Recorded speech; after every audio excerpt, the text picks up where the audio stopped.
Well, this is really a rare pairing. These are identical jigs, jig sets. There's two sets here. Each set has both a right and a left-hand jig. These are model 94, 6x12 half or simple dovetail jigs. Well, what's amazing about these two individual sets is you'll notice on the clamping system on this set going to Georgia has a standard palm grip knobs on it, such as this here. There's a clamping ring outside, a retaining ring, the T-nut, and of course the screw, all of which is something that I make here in my shop. The other set of jigs features pneumatic clamping with an air cylinder like this attached to the T-nut with an adapter sleeve or ring. Had these made years ago. I suppose the jigs are not unique in as much as what they have. It's unique that they both are here in the shop at the same time. This set of jigs here is going to South Carolina, and again that set over there is going to Georgia, and here in just a matter of a few days. There is one other means of clamping these jigs onto the log material, and that is with this toggle clamp. And these pistons here are spring-loaded so that the tension on the material can be adjusted. Again, the T-nut and this retainer ring, in this case a clamping ring, this literally sandwiches onto the grooves that are in the sides of these jigs. So this is really a third option. The first option, the clamping screws, the palm grip screws, standard, a little bit more expensive. You definitely have to have a known sizing to your workpiece, because this only has a limited amount of throw to it. Okay, so once this positioned, the log size can't vary. This you can vary a little bit more because the air cylinders do have a little bit more movement to them. I think, if my memory serves me correctly, this is 1.5 inches or maybe 2 inch. I've even forgotten. It's been so long since I've had these made. Anyway, you can begin to see that this has a little more tolerance for the log size that would go inside these jigs. Also note the different length of bars. This set going to Georgia actually has a 20-inch bar, because the anticipation with that company is that they will eventually work up to larger material. This is the first set of jigs that company is going to get. On the other hand, this set of jigs, shown here with a 16-inch bar, this company will only be doing material using a 16-inch bar, and quite frankly, this is the fourth set of jigs that the company will be getting over the last 18 years. So we're real defined in not only the bar length but also the chain that you'll accumulate, which again, going back over here to this 20-inch bar, you'll understand that once we start equipping this company with 20-inch bar chains, then they can work on this jig, which is a 6-inch. They can also go to an 8 or even a 10-inch jig. With this 20-inch bar, they are both set up for identical spans on these jigs, but you'll see that this is also capable of broadening out 2 more inches in 2-inch increments. So the expansion potential with this 20-inch bar is obviously greater than with this bar, which this company, they're defined quite simplistically with their system, and this is an exact match for this company's system. One of the things that makes this pairing of jigs unique is that in this set of jigs here we have alignment blocks. And what the job of the alignment blocks, there's only one shown here. I'm going to install this bottom one for you in a moment. You can see there are two sets of alignment blocks. There's 2 per jig, and they are identically sized. And what that will enable this set of jigs to do, we've actually arranged this jig. We've set it up for a 6x10 cant in a 6x12 jig. So we needed to move the 10-inch material up an inch inside this jig opening. So that's the reason for these alignment blocks, and I'll show you in a moment how they attach. Also note the different lengths in what I call the end stop screw. This one here is a 5-inch. This one over here is an 8-inch, because I wanted to reach further into the jig because the material in this case is going to be 4x12. So we needed the full height of the jig, but only a narrow 4-inch width of operating room in here. So this 6x12 jig is now working on a 4x12, whereas this set of 6x12s is working on a 6x10 set of material. All of these end stop screws are adjustable so that the length of the dovetail pin can vary according to what the customer is looking for. I think on these 6x12 jigs, I think the capacity of the pin length I think is 9 inches. So if you're going through a 6-inch thick wall, then theoretically the dovetail can stick out 3 inches beyond the outside of that wall. So these enable the adjustment to be made really from one house to another. But once you set up your end stop screws for a job, you leave those set for that entire job. With this manual clamping system, the operator will have to turn these screws. Let me get over here where you can see. The operator will have to turn the clamping screws to clamp onto the workpiece. There's 2 screws on the outside and 2 screws on the top or bottom. I won't go into jig theory and how it's loaded onto the log. That's a topic for another day. And also note that I left this set of wear plates off because I want to show you what I've done for this package. Unlike the palm grip screws that have to be manually fastened, this pneumatic cylinder set greatly simplifies the process. A typical workstation in a shop equipped with a pneumatic system, I've got 50 pounds PSI on this. It regulated 50 pounds because we don't need much pressure on these clamps. It's possible to blow these boxes up if you have too much pressure. But what typically will happen, there will be 2 air hoses, one at each end of the work area, one for each jig. I'm going to try to see what I'm doing here, and just so all you have to do is literally plug the air hose in, and everything then is controlled by the lever of the valve. And I'll try to show you an overview here of what's going on. That's clamped and unclamped. So it becomes a real simple process. There are no moving parts on the jig other than the lever.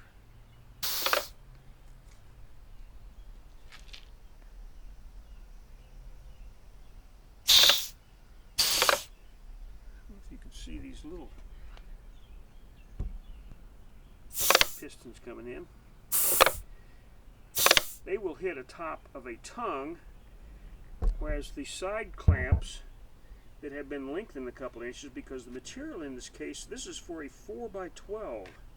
Actually, the material is only 3.5 inches wide, so I needed to put these extenders on the rods here, so that you'd be able to clamp onto the narrow material. So that's basically the difference in the method of clamping. This system was first used probably 20 years ago, and it sort of varied with the building trades, the up and down.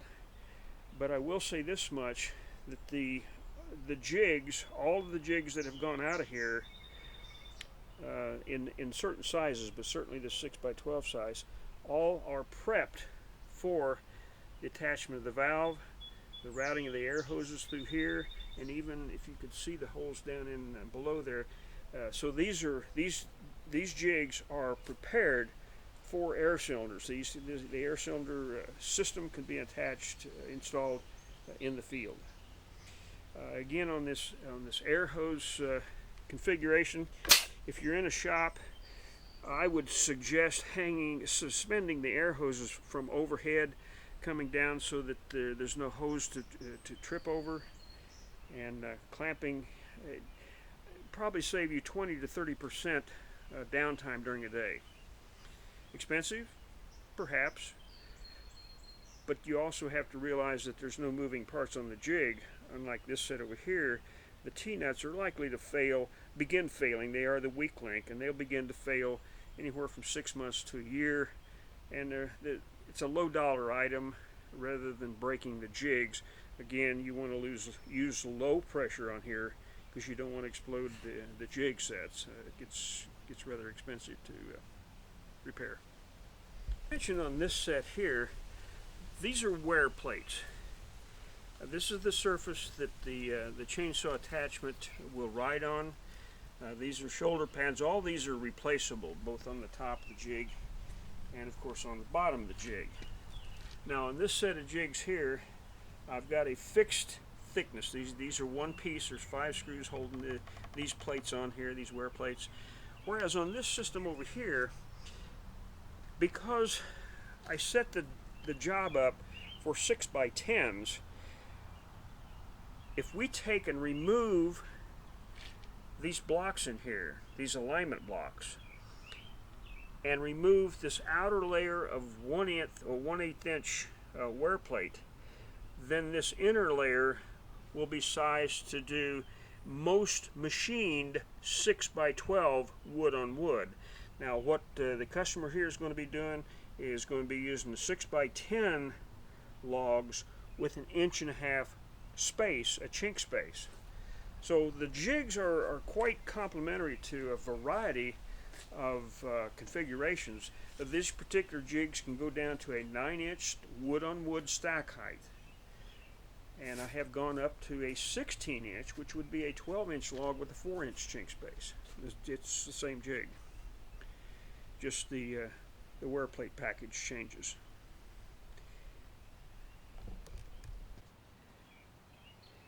I had mentioned that these alignment blocks are packaged. There's really 2 to each jig, and these are accurately sized so that each pair matches the other pair. In fact, they're not paired. They are 4 identical pieces of material. They're easily installed, and they're also cataloged. I keep track of what this thickness is, so that in the event the customer wants an identical set of jigs, then I can duplicate this set of alignment blocks so that they could actually have 2 sets of jigs in action at the same time and intertwine the product. The dovetails will be accurately sized. They'll be the placement of the dovetail pin will be identical from one set of jigs to the other. But in order to install this, the jig bottom in this case, because I want the log actually to rest against, this will be a datum. We're just raising it essentially 1 inch off of the base of the inside of the jig. So I'm going to put this block inside the jig, in this groove here. And now it's located in there. It's not going to move. So all we then have to do is put this plate on.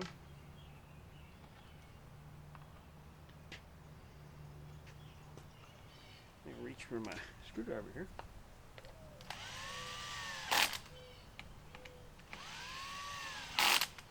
And it's on. I don't know if you'll be able to see this or not.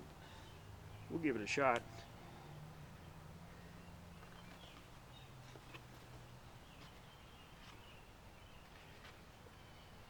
And when the jig is actually loaded onto the log, it'll rest against these alignment blocks and the inside face of the jig, and that'll move a 10-inch piece of material closer to the center of this 12-inch opening. It's actually 12.5-inch opening, but it'll move the workpiece up more centered so that the actual dovetail pin shape will be somewhat in the center of the workpiece.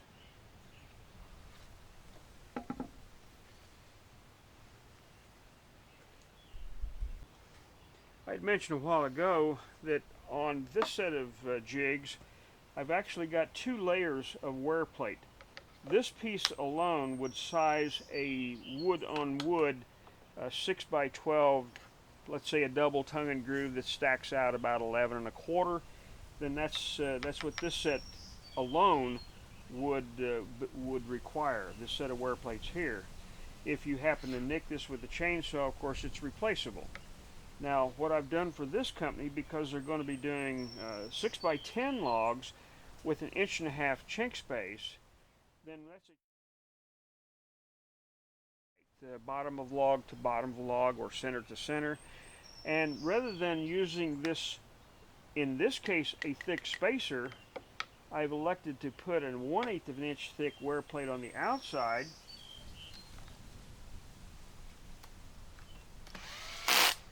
So that if this layer gets nicked, it's pretty economical to replace it. And all we're doing now is just creating a sandwich of useful layers, because we can take this 1/8 of an inch layer off, take our alignment blocks out, and go from a 6x10 to a 6x12 wood on wood, and it's the same jig. And all we've done is change this wear plate package, all 4 per jig, must match, and eliminate the use or the need for the alignment blocks inside, because now we've got essentially a 12-inch log in a 12-inch opening.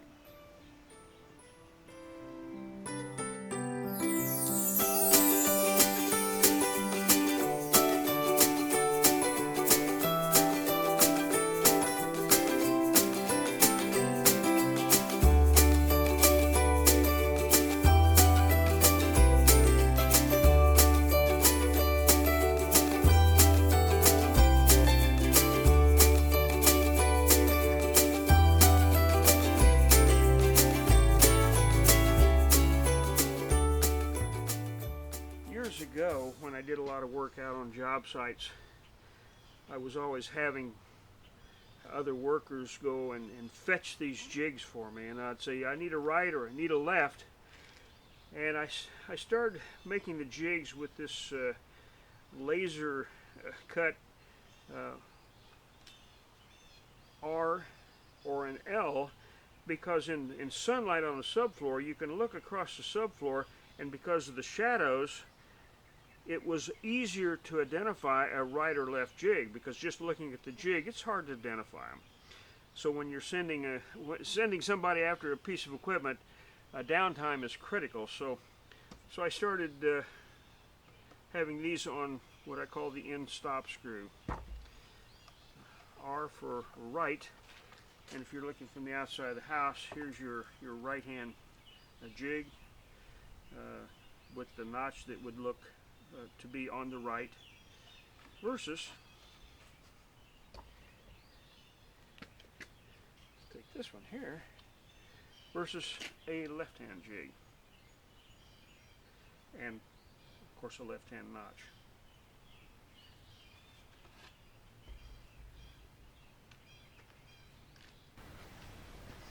shown this before, but essentially the operation of the EDM tracer on these jigs is essentially the same on all the jigs. The wear plates will take the brunt of the abuse from the chainsaw, and you can see that the guide plates keep the chain elevated and away from the jig. Even in the down position, these plates are adjusted off the end so that the path of the cutting chain is again elevated from this surface in this case. So pretty simple stuff.